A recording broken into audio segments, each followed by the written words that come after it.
ऐसी माँ कात्यायनी से प्रार्थना करती है।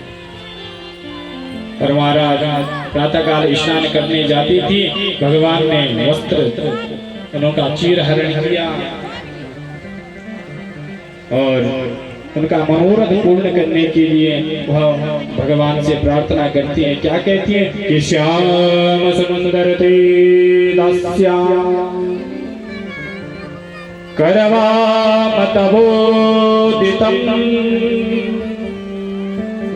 तेहि वासांसि धर्मज्ञः नो चेदराज्ञभुवामहे।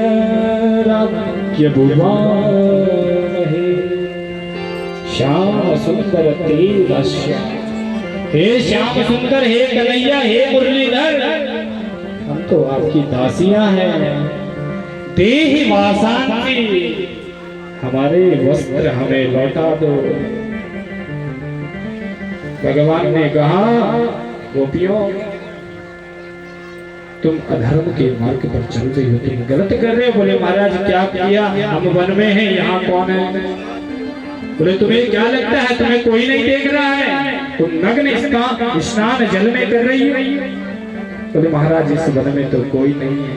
बोले जिस जल में तुम स्नान कर रहे हो उस जल के अधिदेवता वरुण देवता है और तुमने वरुण देवता का अपमान किया है, इसलिए वरुण देवता से क्षमा मांगो और आने वाले समय में मैं तुम्हारा मनोरथ पूर्ण करूंगा। कुछ दूर आगे भगवान निकले। वन में जाते जाते भगवान ने लता वृक्षों को देखा तो भगवान क्या कहते हैं कि महाराज जब वृक्ष को देखते कितना परोपकारी है ये वृक्ष, लेकिन हम तो वृक्ष के बराबर भी नहीं, जो जड़ है हम तो। बोले क्यों?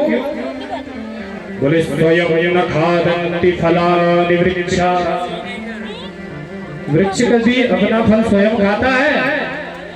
बोले स्वयं न खादन्ति फलानि वृक्षा पिबन्ति नद्या स्वयमेव नाम्भः। बोले नदी अपना पानी स्वयं नहीं पीती है। धराधरो वर्षति नात्महेति, और जो पृथ्वी है इसने हमारा, माँ पृथ्वी ने हमारा बोझ उठा रखा है, इसे तो परोपकार कहते हैं कि बदले में हमें कुछ नहीं चाहिए, देने का ही काम है। परेशान उपकारः इति परोपकारः, जो दूसरे के ऊपर अपनी अनुग्रह की कृपा रखे यही तो उपकार है, परोपकार है। लता वृक्षों को भगवान देखते हैं, गोप ग्वालों के साथ कुछ दूर जाते हैं तो साथ में आए सखा कहते हैं लाला आज प्रातःकाल सुबह आ गए, बहुत जल्दी आ गए, क्यों? गोपियों का मनोरथ पूर्ण करने के लिए। तो आज भोजन नहीं लाए।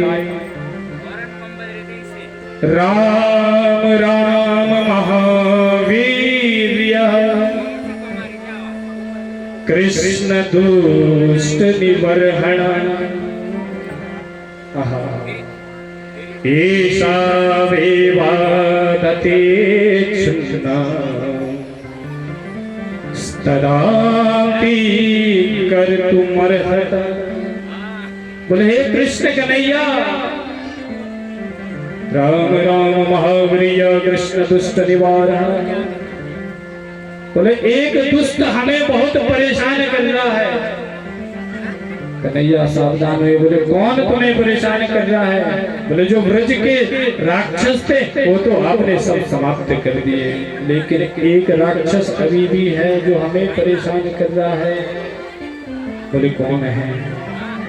बोले ऐशाम वेवादते क्षुमा।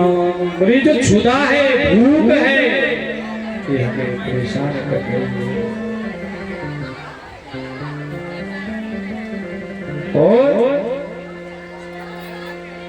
भगवान ने कहा आप लोग चिंता न करो, कुछ दूर जाओ, कुछ ब्राह्मण यज्ञ कर रहे हैं, उनसे कहना उनकी पत्नियों से कि कृष्ण और बलराम यहाँ आए हैं, उनके लिए कुछ भोजन दो। आज महाराज गोप ग्वाल गए, यज्ञ में बैठे, ब्राह्मणों से पहले प्रणाम किया, बोले महाराज कृष्ण बलराम आए हैं, बहुत भूखे हैं, उन्हें कुछ भोजन मिल जाता है।